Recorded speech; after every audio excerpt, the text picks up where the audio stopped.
Thank you for joining us today. My name is Robin Polish.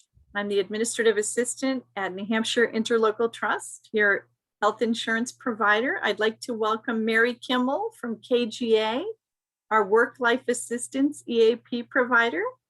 Today, Mary's going to present Sleep is the Best Medicine, Overcoming Insomnia During Stressful Times.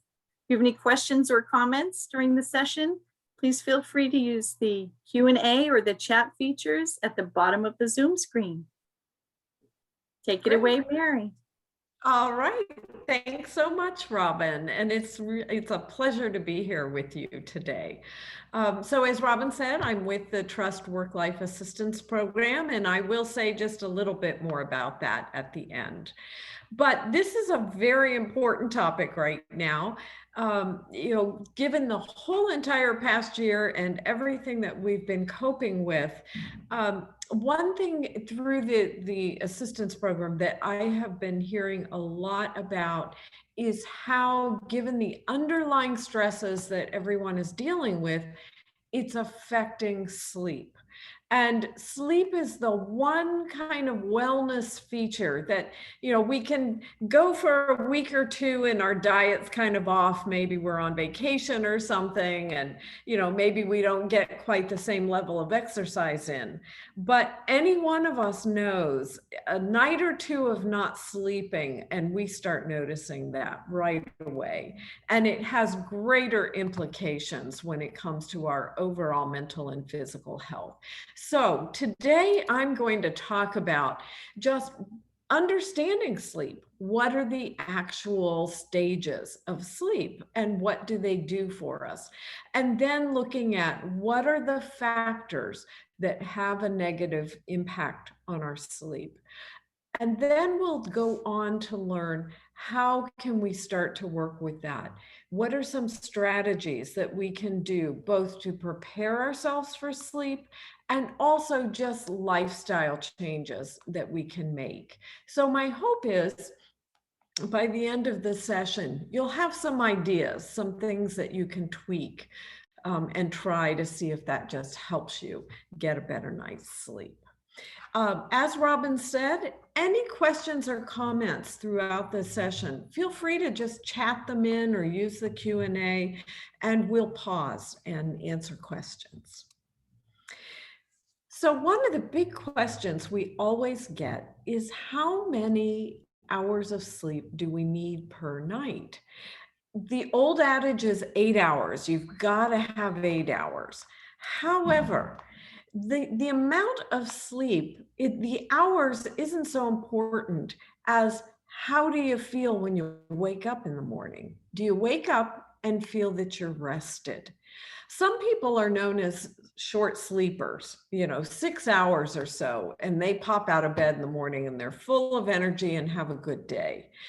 Other people, they feel like I can easily sleep 9 hours, and that's what I really need to feel more restored. So we even have a few famous people here. For instance, Thomas Edison, Napoleon, they were short sleepers. They were just wired, kind of that more pop out of bed kind of person. But you look at others like Einstein, different artists, people like that, who tend to be longer sleepers. So maybe that creative process is really being fed during the sleeping hours. So as you analyze your own sleep patterns, you want to have enough sleep that you feel rested. In terms of the stages of sleep, it's not as if our head hits a pillow, we fall asleep, and we're just in one state throughout the whole night. We go through different stages, and each stage, there's really 2 types of sleep, but they have different stages to them. And so our body is doing different things during those stages. So think of it as a downward spiral, that you're going down the stairway and descending into sleep. We all know that feeling when you lay down at night And you can almost feel like you're in and out of consciousness. You might have a lot on your mind, you're thinking, then you kind of go into a fuzzy place, and then you lose your waking consciousness. So we have two different types of sleep. The first is what we call rapid eye movement, REM. So you might have heard of REM sleep. This is where our dreaming occurs. It also has an effect. So there's some mental kind of rejuvenation here. If our REM sleep is disrupted, it can have an impact on our memory and also on our hormones and things that like control our appetite, things like that. The other type of sleep is called non-REM, non-REM. There's no dreaming in non-REM. This is really physical and emotional recovery. Our cells, whether they're bone tissue, muscle tissue, things like that, are actually regenerating during the non-REM sleep. And with the non-REM, there are different stages. The first is what I talked about, kind of that drifting in and out until you make that full transition from waking to sleeping. Then you're asleep. And then there's what is called delta sleep, where you go even more deeply into sleep. So that's when you've really gone down, if you think of the staircase metaphor, you've really gone down to the basement when you go into that delta sleep. So as I said, both of these types of sleep and the different stages are really important for us to get the recovery that we need to wake up the next day and feel fully functioning. Now, there's a cycle to all of this, and this is the cycle. It's a typical 8-hour sleep cycle. We go to bed at night, we fall asleep, and we begin down that stairway and go all the way down to the deepest levels of the non-REM, the non-REM sleep. Then around, that 2-hour mark or so, we're coming back up into what would be a stage 1, and that's where our dreaming occurs.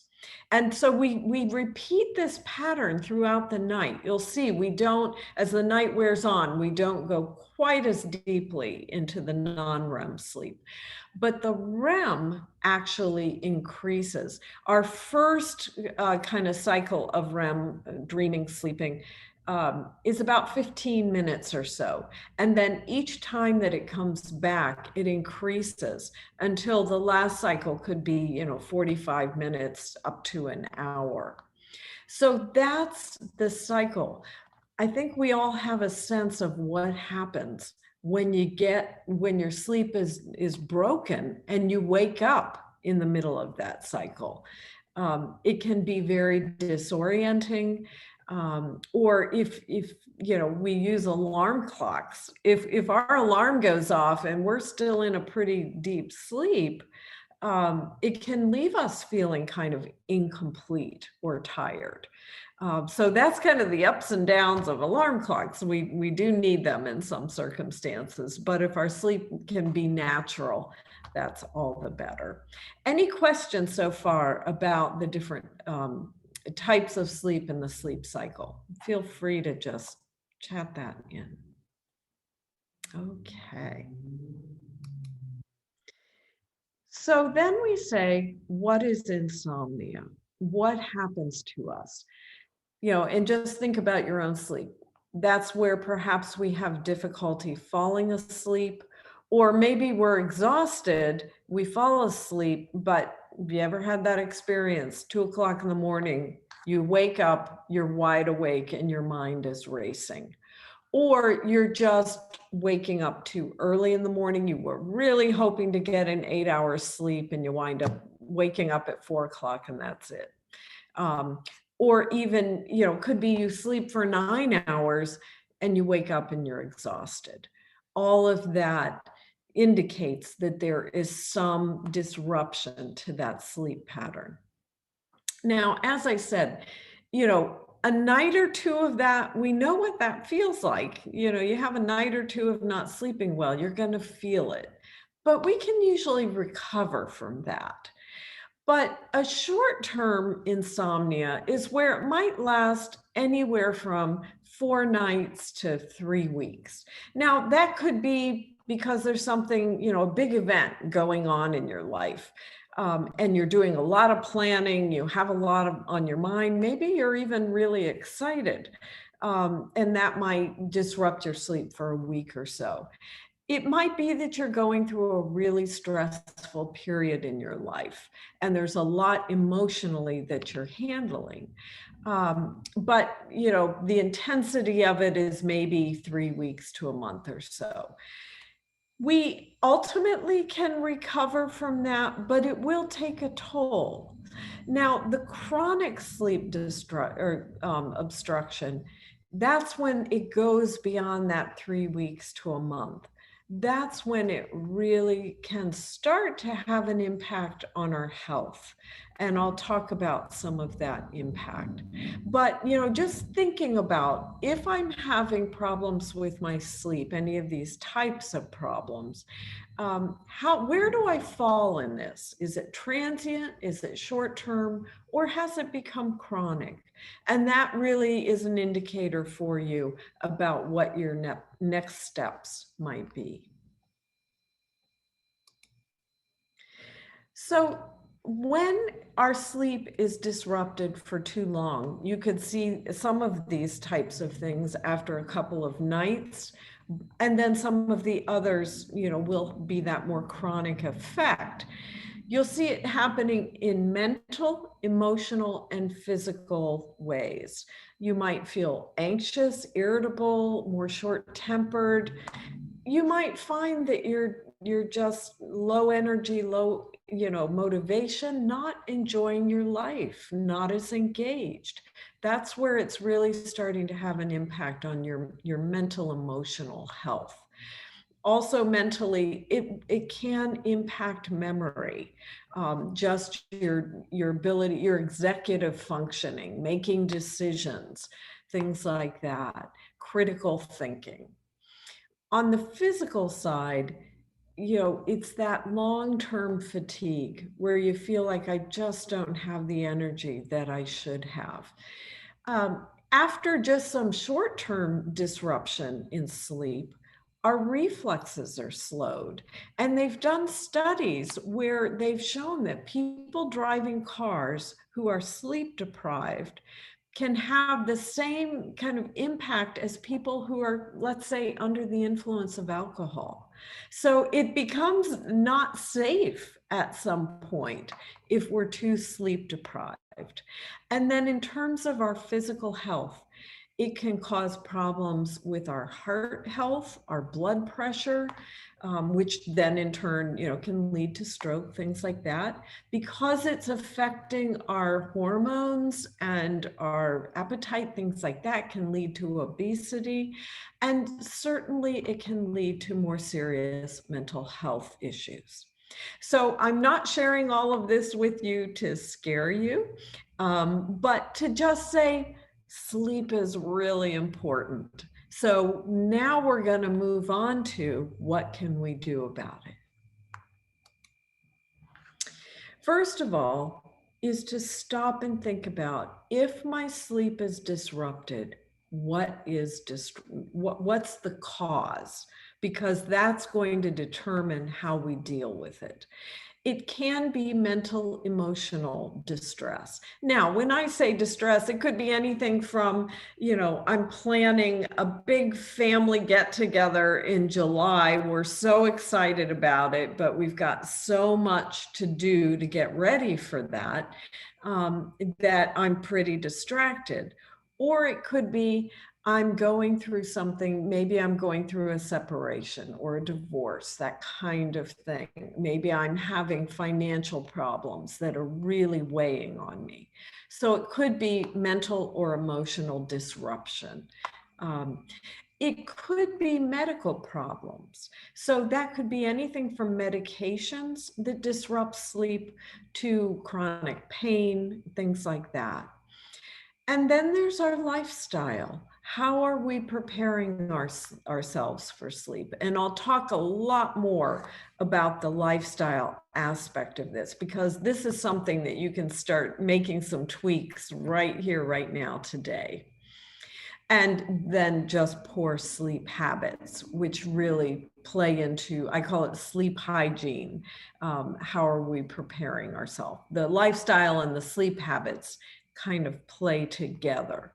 But if you look at your patterns and you say, it may be this medication, it may be that I'm really having some chronic back pain, that's where you want to work with your physicians and start problem solving that. If it's the mental emotional distress, then it's the question of, is it time for me to reach out and get some help to alleviate some of this distress that I'm feeling? So let's talk about the sleep hygiene. These are good sleep habits. First of all, it's important to keep a sleep schedule, kind of be on schedule. I think when sometimes when you're on vacation, if it's one of those staycations or something like that, you don't have a lot planned. You can almost figure out what's my natural sleep cycle. For me, I think it's kind of go to bed at 10 o'clock at night and wake up between 6 and 7. For me, left to my own devices, when I'm relatively relaxed, that's my natural cycle. So it's trying to determine what's your natural cycle and then maintain that as much as possible, even on weekends, because your body is, operating on circadian rhythms and cycles, hormonal cycles. So we want to keep that as steady as possible. That's not to say you're not going to have some event in your life where you're going to be out later one night or something like that. There's always exceptions to every rule and moderation, but as much as it's within your control. The other thing is that we want the places where we're sleeping in our bedrooms to be associated with sleep. So if you're in bed and you're just not able to fall asleep, or you wake up in the middle of the night and you can't get back to sleep, it's best to get up, move to another room, and see if there's a way that you can kind of calm yourself down and then go back to bed. So that bed is associated with sleeping, not with anxiety. We certainly know that caffeine, alcohol, nicotine, all of those things are stimulants of sorts, certainly the caffeine and the nicotine. And so if we are using those types of things too close to bedtime, that will disrupt our sleep. Now, I've had people say, oh, I can drink a cup of coffee and go to bed at 11 o'clock at night and I'm fine. Have a cup of coffee at 10:30, go to bed at 11. I don't know. Maybe they're just wired in a way where that works for them. But the other thing that I question is, if they do that, they might sleep through the night, but what's their cycle like? Are they hitting those deep levels of non-REM sleep? And how's their dreaming? Are they hitting the REM cycles in the way that they should be? And that's something maybe a Fitbit could help to discern that a little bit. But, I think rule of thumb is to avoid stimulants before sleep. The other thing with alcohol is that even though it's a depressant in that it might slow us down and relax us, it also affects our blood sugar. And it is not at all unusual, if we drink alcohol too close to bedtime, to fall asleep and then find that in the middle of the night, our sleep is really fitful. And that can be because of those changes in blood sugar. Exercising is really great. And when I say exercising, I don't mean you have to go out and run 5 miles, but just, getting out for a good walk, just things that exercise and physical activity really helps de-stress the body and kind of clean out those stress hormones. However, if you're doing that within 2 to 4 hours of bedtime, that can be a stimulant in and of itself. So exercising, later in the day, say at the end of the workday, something like that, going out for a nice relaxing walk, that's all really good. But, you certainly hear people going to the gym at 8 o'clock at night and then thinking their sleep is going to be okay at 11. That can be a little tough. Also, we don't want to be digesting a big meal. That can throw our whole bodily cycles off. Now, there's a question of napping. People always say, well, is it okay to take a nap? Sleep experts would say it is best to not take long naps during the daytime. A 15-minute power nap after lunch, that's all right. That's not going to throw your cycles off too much. But if you're, laying down in the middle of the day and taking an hour, 2 hour naps, that again could start to throw off your waking and sleeping cycles, your circadian rhythms, and all of that kind of thing. So it's best to avoid deep napping in the middle of the day. And then also when I talked about, you want your bedroom to be that place that's cool, dark, you associate it with sleeping. I'd ask the question, how many of you have a television in your bedroom? And the answer is usually most people. But I really encourage you to not watch television before sleeping. Think about, even though, we all watch television, you veg out, it helps you kind of forget the day and just go to another place. It's fun. But think about how television affects our nervous system. There's a lot coming at you. You notice how the sound goes up on commercials. Things are moving fast. So there's a way in which television can really stimulate our nervous system. So avoiding watching television too close to bedtime. And I'll say a little bit more about that with the lifestyle as well. Any questions about the sleep hygiene? Feel free to just chat those in. And Robin, do let me know if we get any chats. So sleep, tips for preparing yourself for sleep. If you have a lot on your mind, it can be very difficult. You might be exhausted, but if your mind is still really active, it's hard to shut that down. So think of preparing for sleep as calming your nervous system. We are subjected to so much stimulation during the daytime. Think of all the screen time that we have between computers, cell phones, iPads, things like that. Not to mention, interactions with people now that we're getting out more. I think there's a way in which, with the shutdown and COVID and we were staying home, that limited some level of stimulation. I think it was made up a little by the anxiety of COVID, but there was a way that helped us, just calm down a little. So first of all, think of calming your mind. If there's a lot on your mind, it might be just having a conversation with a loved one or someone that you trust and just downloading some of the things on your mind, just getting them out. Or maybe you want to make a list for yourself. It's almost like, oh, I've got so much to do tomorrow and how am I going to do that? Just write it all down and then you have a conversation with yourself and you say, I'm gonna, park this over here. It's time to go to sleep. There's nothing I can do about all of this in this moment, but I'm promising myself by making this list and maybe even making a little bit of a plan that I'll get to it tomorrow. I won't forget. And here it is. That's my plan. So it's kind of a way of talking your mind into giving it up for the evening.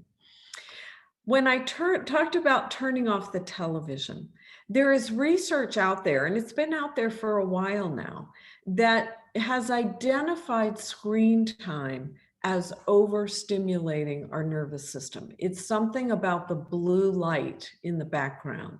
So whether it's a television, a computer, a pad, a phone, whenever we're using those devices, it's stimulating our nervous system. And if we're on those devices too much, it can cause a low-grade anxiety. So it is really best to turn off electronic devices at least a half an hour before bedtime and just do something that will calm your nervous system. If you like to read on a Kindle or an iPad, once again, it may be that you do that in preparation for the evening just to help relax, but turn it off as you're preparing for bed. Sometimes just a bedtime snack can be helpful. Not a lot of food. You don't want to be digesting a lot of food, but there are certain foods that are calming to our nervous system. For instance, dairy, just a little bit of yogurt, a warm cup of milk, something like that. Can be helpful for calming the nervous system. Bananas, nuts, those are the types of things that can be helpful. Also herbal teas, chamomile tea, sleepy time is a wonderful tea that a lot of people drink, helps with that. Then even taking that warm bath or shower can be very relaxing.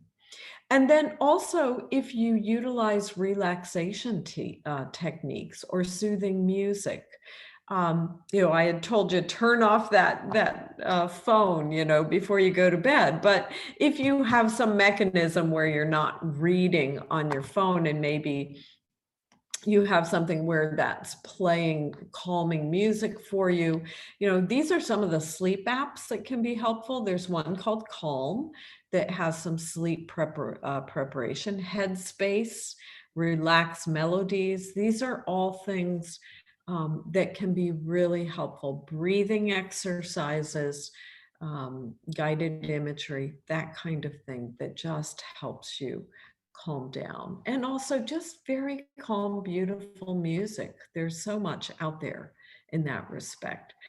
And I see that we have a chat. Somebody, Meredith, thank you, says we love sleepy time tea here. All right. Anything else? Feel free to chat in if there's something that you feel is particularly helpful for sleep. Love to hear. In terms of just lifestyle, I think it's really important to think about, how am I living? Am I living in a way where I am just straight out from the moment I get up in the morning until I go to bed at night? Because if that's the case, think about it like this. You're in a car, you're driving in rush hour traffic, you're in rush hour traffic all day long, and all of a sudden you slam on your brakes and lay down to go to sleep. Well, what happens if you're driving in 70 to 80 mile an hour rush hour traffic and you slam on your brakes? It's kind of an accident waiting to happen. So think of sleep as the same way. If we are living so intensely with no breathing room, that can make it very difficult to make that transition from waking to sleeping. And I know that people have a lot of demands in your life, especially if you're raising children, if you have infants and you're having to get up a couple of times a night. But I think also it can be very helpful to kind of teach children about sleep. Teach children how to have downtime where it's quiet, the devices are off. Maybe we read a book. Maybe we just sit and talk with each other and tell stories. Maybe we go for a walk outside and just notice things in our natural world. I think this can be very helpful for ourselves and for teaching children about how to scatter in downtime throughout the day, how to take those pause breaks that can be just a few minutes. They don't have to be extensive. I'm noticing we've got some chats, and let's see. Someone has used the Headspace app. It's now available through Harvard Pilgrim. So that is Meredith saying she will share that with you, which is great, because I think Headspace is, if you just went on yourself to get that, I think you might not have to pay for that. So it sounds like Harvard Pilgrim is making that available. That would be well worth your while. And other people interested in that as well. That's great. Thanks for reminding us about that, Meredith. Yeah. I also want to say a few words about how the Employee Assistance Program can be helpful, and helpful on a lot of different levels. First of all, I talked about that mental emotional kind of distress. If it feels like there are things that are weighing on you, you can always call 24/7. There's the phone number, and talk with one of our KGA counselors. They're all master's level counselors. They can have a 20-minute, anything from a 10 to 20 to half an hour conversation with you right there on the spot, and just help with a little problem solve, or just someone to listen. Or they can help you schedule some more extensive counseling where you really schedule and set some time aside. We also have a sleep coach. So he is available for consultation. You just call the phone number and say you'd like to talk with the sleep coach. Set up an appointment to talk with him. And that would be, I believe, over the phone. And it may be virtual as well, if you'd like to do that. And he will just help you analyze your sleep and then make some recommendations about what might be helpful. If you feel there are things weighing on you, like financial concerns, legal concerns, maybe you're trying to find summer camps for your kids, or you have elders that you're concerned about. These are all of the types of things that we can help you with through the EAP. So just give us a call 24/7. We're there to help you. We have another chat.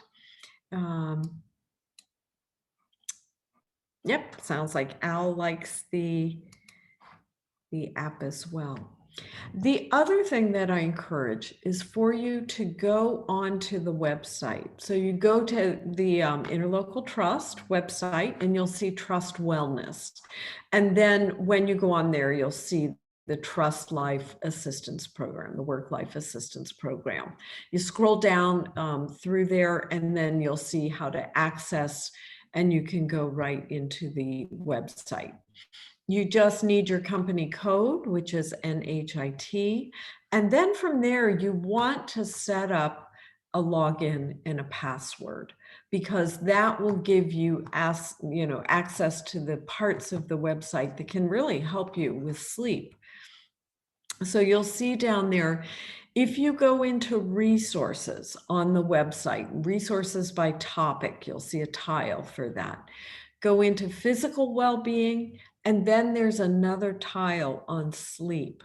And that gives you, there are several webinars there that you can get additional, more in-depth information about sleep.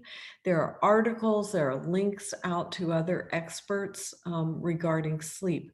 Then in the members area, you will have access to meditation podcasts. These are, when I said when you go to bed at night, you can just plug in and listen, to some of these podcasts. They're anywhere from 5 to 10 minutes, and they could help you relax enough to be able to sleep.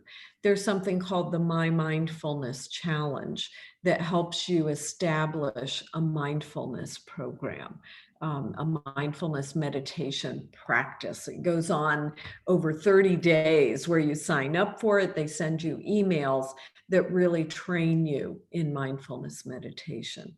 So there are a whole host of resources on the website. The other thing I'll tell you about, just as an incentive, is that when you're on the website, if you go to the KGA bookshelf, this is a bookshelf. It's about 20 books now of self-help books that our counselors have recommended. You can order 2 free books a year, and it doesn't cost you anything. You just go on there, pick a book that you want to order. It has you plug in your address, and within a few days, you receive a free book, and you can order this. So if you order one today, you can order one more before next June 2nd, and then you can start all over again and order 2 more. But there is a book on there on the KGA bookshelf called No More Sleepless Nights, and it really gives a lot more information. We've got one final chat. So someone says, I have a strange way of dealing with late night waking up and trouble getting back to sleep. I got up and made and enjoy a cup of coffee and then back to bed right off to sleep. I know it's strange, but it works for me. So what I would say, if it works for you, that's great. It's, I think the fact you get up, you don't stay in bed and cause more anxiety by worrying about, I'm not sleeping. You get up, you do something different. I would also encourage you to maybe get some sleepy time and tea, and just try that as opposed to the coffee and see how that affects you. But if you feel like that is working for you and you wake up in the morning and you feel good, that's great. I think we all have to do some trial and error and just figure out what works for us. But also don't hesitate to reach out and get some help with even figuring that out. And that's where the sleep coach can be really helpful. Got one more chat. Talkspace that's available through Harvard Pilgrim. Great. I think that there are some really good relaxation type things on Talkspace as well. So definitely look into that. Whenever we can get those free apps, definitely something you want to do. Also, you can download the KGA, the EAP, it's the Work-Life Assistance app. You'll see it under KGA. It's KGA Mobile. And that's a free app. You download it, and that app can help you get in touch with the Work-Life Assistance program. And also it helps you get right into the website. So, lots of tools out there. Please take advantage of them. Don't hesitate to call us. Robin, Meredith, anything you would want to add before we conclude? No, I thank you very much, Mary. I think this was great. I like the idea of making a list of the things that you can't fix tonight because you're going to go to bed. Yeah. And you'll see it in the morning, and hopefully you can put it out of your mind.